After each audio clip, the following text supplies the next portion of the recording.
Bienvenue à toi, cette histoire va peut-être changer ta vie.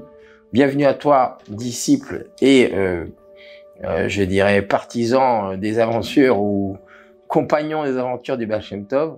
Aujourd'hui, une histoire qui est racontée par le petit-fils du Baal Shem Tov, qui s'appelait le Rabbi Baruch de Medzibozh.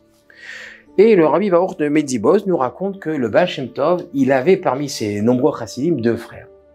Le Rabbi Yitzhak Sofer de Medzibozh, qu'on a déjà vu dans une de nos histoires, très proche du Baal Shem Tov, et qu'on va encore, on reparlera de lui, hein. Et un autre frère qui s'appelait le Rabbi Yosef de Kaminka. Alors, vous avez vu, on les appelle par leur nom de ville, la ville de Kaminka et la ville de Medzibozh. Et donc, ces deux frères-là, ils avaient un troisième frère. Dans l'histoire, on ne sait pas comment il s'appelle, mais ce frère-là, lui, c'était un opposant au Baal Shem Tov. Et donc, les deux frères chassides, quand ils venaient le voir, quand ils lui parlaient du Baal Shem Tov, lui, c'était toujours la même réponse. Ah non, le Baal Shem Tov, oh, ben non, laissez-moi tranquille, les Hasidim, là, vous êtes une secte très spéciale, vous avez des pratiques un peu bizarres, vous n'êtes pas comme les autres. Ah, c'est vrai qu'à cette époque, la branche du Baal Shem Tov était vraiment très méconnue et on avait beaucoup de méfiance sur un petit peu ces nouveaux courants chassidiques qui émergeaient, parce c'était après un peu tout ce qui s'est passé avec Shabtai Tzvi, tout ça, il y avait des faux messies. Alors les gens, ils avaient très peur et donc il y avait une grande méfiance, un peu d'obscurantisme. Quoi qu'il en soit, les chassidim, enfin les deux frères, le frère Joseph, frère Yosef et le frère Yitzhak, quand ils essayaient de lui parler, c'était toujours la même réponse. Ah ben non, mais attendez, vous, les chassidim, Baal Shem Tov, mais on raconte des choses bizarres sur lui.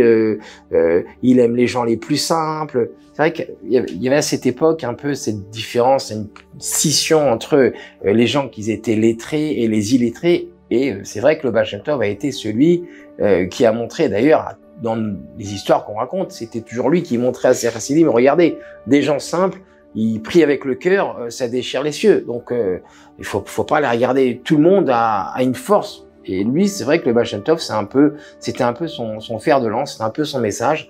Et donc, quand ses frères à lui, ce frère grognon, on rappelle quelqu'un, mais quand lui, il venait le voir, lui, c'était toujours, mais non, vous les chassidim, là, vous êtes des gens spéciaux, mais comment vous pouvez être proche de gens qui ne connaissent pas la Torah, des gens qui ne connaissent rien, c'est des gens, on ne devrait même pas leur parler, ces gens-là. Il y avait toujours beaucoup de mauvaises informations, quoi. Et donc, un jour, ce frère grognon, il tombe malade. Malheureusement, on ne sait pas pourquoi. Du moins, on se demande, mais pourquoi il est malade, lui? Mais il tombe malade, mais très très grave. Jusqu'à que les médecins, ils vont voir leur mère. Alors, il faut croire qu'ils devaient pas être très vieux, puisqu'ils avaient encore leur maman. Parce que nous, quand on dit chassid, on croit que c'est vieux. Non, ça arrive, il y a des jeunes chassids. Et donc, les médecins, la mère, le médecin, alors mon fils, docteur, qu'est-ce qui se passe avec mon fils? Et le médecin est là, madame, vous êtes la mère de monsieur Grognon, ce monsieur, oui, c'est moi, oui. Ah, écoutez, madame, je suis désolé, on a tout fait pour lui, mais je crois qu'il n'y a plus rien à faire. Oh, mais non, docteur, c'est pas possible. Vous pouvez pas nous lâcher, faites quelque chose, s'il vous plaît. Et là, le docteur, il dit, je suis désolé, madame, nous avons tout fait, on a tout essayé sur lui, il n'y a plus rien à faire. Les rayons gamma, on a tout essayé, il n'y a rien à faire. Bon. Et donc, la mère, elle a, alors, j'ai pas les mouchoirs, mais elle va voir, alors, du coup, elle décide tout de suite, elle court chez les deux frères chassides. Elle sait quand on n'a plus, la médecine ne répond plus, il n'y a plus un seul endroit où aller, chez le Baal Shem Tov. Donc elle va voir ses enfants. Mes enfants, allez vite chez le Baal Shem Tov, il faut faire quelque chose pour votre frère. Et là, les deux frères, ils se regardent. Il y a un qui dit, frère Yitzhak, toi qui es un grand chassid du Baal Shem Tov, vas-y, demande-lui pour prier pour notre frère grognon, notre frère qui est malade. Et l'autre frère fait, ah mais non, mon frère, c'est toi qui es plus grand. Tu es le chassid, Rabbi Yosef Kaminka. Ça serait plus à toi d'y aller. Et l'autre, il dit, ah mais non, non, non, je t'assure, c'est toi le plus grand. Non, c'est toi le plus grand. Ah non, c'est toi. Et la mère dit, mais qu'est-ce qui se passe? Vous rigolez? Pas possible. Votre frère, il va mourir. Et donc, ils veulent pas aller voir le Baal Shem Tov, parce que, tu comprends, ils veulent pas, le Baal Shem Tov, on va pas demander quelque chose sur notre frère qui est opposant, toujours en train de grogner, parler on peut rien faire pour lui, nous, on peut pas. Ah, ils sont durs avec lui, mais il faut dire qu'il était très grognon. Il était tout le temps en train de grogner sur les chassidim. Vous faites des choses bizarres. Vous êtes des gens bizarres, vous. Mais oui, je ne veux pas être avec vous. Et je n'aime pas le Baal Shem Tov. Impossible à... Il voulait même pas entendre rien, aucune histoire. Voilà. Il changeait de chaîne tout de suite. Et donc, le Baal Shem Tov, c'est pas comment, mais il convoque la mère des trois frères. Et donc, elle arrive, et voilà, elle est complètement défaite. Elle rentre chez Baal Shem Tov. Et Baal Shem Tov, il la reçoit. Il lui dit, va voir ton fils. Celui qui est malade. Va voir celui qui est malade et dis-lui. Dis-lui qu'il faut qu'il devienne un de mes chassides. S'il prend sur lui de devenir un de mes chassides, alors je pourrais prier pour sa guérison. Alors je vous cache pas que dans ma tête, ça m'a fait, je me suis dit, bizarre. Baal Shem Tov, il aime tout le monde, mais à lui, c'est vrai qu'on n'a jamais vu ça. À lui, il dit, ah non, lui, il faut qu'il devienne mon chassid, sinon je ne pourrai rien faire pour lui. C'est quand même très bizarre. Bref. Et donc, elle avait... Mais oui, Rabbi, je vais tout de suite le voir. Alors, elle va le voir. Elle va le voir à l'hôpital. Chambre B75. Elle arrive. Mon fils. Et lui, il est là. Il est à l'article de la mort. Même les personnes qui viennent le voir. Mon fils devient chassid du Baal Shem Tov. C'est pas grand chose, c'est gratuit. Ça ne coûte rien. Et lui, c'est gratuit? Eh oui. Non, je ne veux pas. Je n'aime pas les chassidim du Baal Shem Tov. Vous avez des pratiques bizarres. Et tous, il est pas possible, mais mon fils, c'était trop... Arrête cette tête carrée, qu'est-ce que c'est? Et lui, non, il veut rien faire. Enfin, en vérité, non. Pire, là, ici, en vérité, il lui dit rien. Elle lui parle et lui, il dit rien. Mais dans sa tête, il y a un message fort qui sonne. C'est, oh non, je ne veux pas. Hachem, fais en sorte que je guérisse juste pour pas être un chassid du Baal Shem Tov. Faut dire comment c'est une porte blindée, ce garçon. Il veut rien. Et il prie dans sa tête fort. Et là, le Baal Shem Tov, il reconvoque la mère. Alors, elle arrive. Alors, elle se déplace partout, et heureusement. Elle arrive. Et là,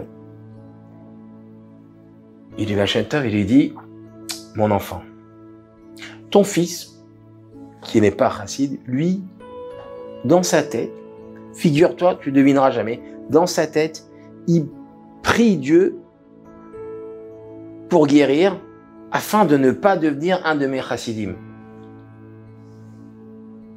Il croit que parce qu'il le dit pas avec les lèvres, alors c'est vrai que normalement, s'il avait dit avec les lèvres, les anges viendraient et me l'auraient rapporté. Les anges, ils rapportent des choses de Baal Shem Tov. Oh, c'est nouveau, je savais pas. Et Baal Shem Tov lui dit, mais sache que même si il le dit pas de vive voix, et donc que les anges ne viennent pas me voir, je le sais quand même. Faut dire que ça veut dire que Baal Shem Tov, il entend tout. Il nous entend peut-être même maintenant. Amusant. Et donc Baal Shem Tov lui dit, sache que même s'il le dit pas de vive voix, je le sais. Et voilà, mais c'est dommage parce que si prenait sur lui de devenir mon chassid, ben je pourrais le guérir. La mère, elle entend ça. Oh, il est trop impossible. Alors, elle retourne, elle court. Parce que c'est vrai que les médecins, ils ont tout abandonné. Laissez-moi passer. Chambre B75. Elle court. Ouvre la porte. Mon fils, tu te rends compte? Qu'est-ce que tu fais? Le Baal Shem Tov, il m'a dit que tu pries dans ta tête juste pour pas devenir un chassid. Mais enfin, quelle bêtise. Qu'est-ce qui t'arrive? Tu perds la tête. Et là, il entend ça. Il est là. Il dit, oh, quoi là? Mais comment le Baal Shem Tov, il est au courant de ça? Il entend même ce que je pense. Oh. Alors c'est vraiment quelqu'un, alors. Est-ce que je me serais trompé?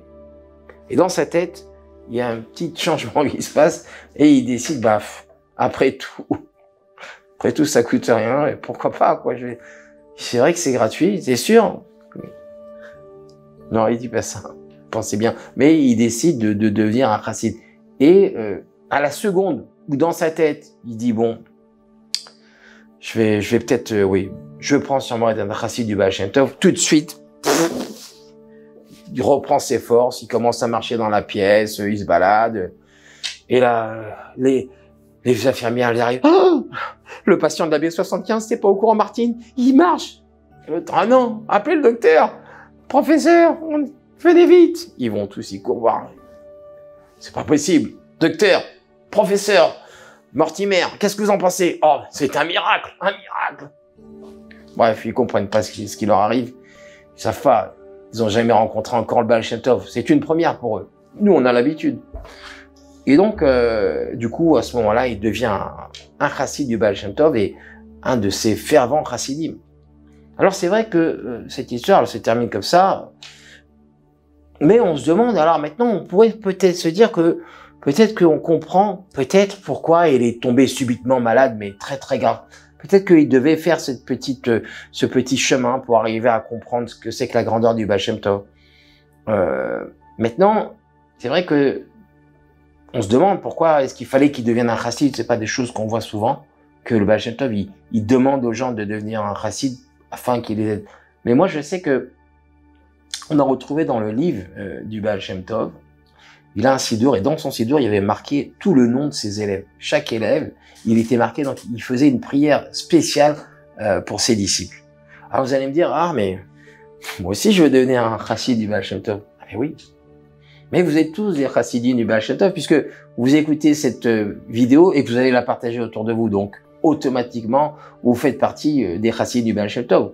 Bien sûr, on reçoit beaucoup de témoignages, beaucoup de plein de très bons témoignages. Je suis souvent arrêté même dans la rue, on me demande de signer des autographes. Presque, non pas encore. Mais quoi qu'il en soit, tout celui qui partage les enseignants du Baal Shem Tov devient un de ses chassids, et donc on est sûr que le Baal Shem Tov il prie pour lui.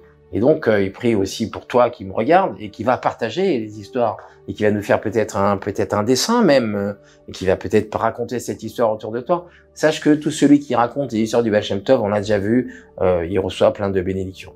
Donc voilà, sur cette belle fin de c'est notre histoire, je te dis à très bientôt pour une prochaine histoire du Baal Shem Tov. À très bientôt.